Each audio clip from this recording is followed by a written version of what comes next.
Nə qədər insan arxayındır. Və bilir ki, məsələn, bitdi hər şey. İmam Hüseyin deyir, bitmədi hər şey. Bilirsiniz, İmam Hüseyin addan yıxılanda belə dedi, Bismillah və billah. Əslində, gözlənilən bu idi, deyəydi ki, əlhəmdülillah. İş bitəndə əlhəmdülillah deyirlər, iş başlayanda Bismillah.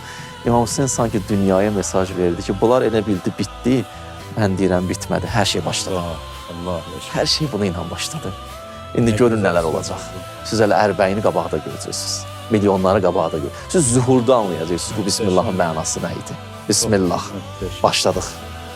Hər şey başladı. Və doğrudan da başladı. İnsanlar özlərinə qayıtmağa başladı. Anlamağa başladı.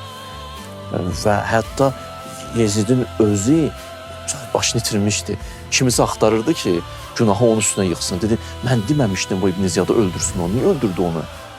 Təsəvvür edirsiniz, İmam Hüseyin necə bir dənə tufan qopartdı Kərbəladan, necə inqilab yaratdı və bu İmam Hüseynin əzəmətidir, bu İmam Hüseynin ruhu halıdır.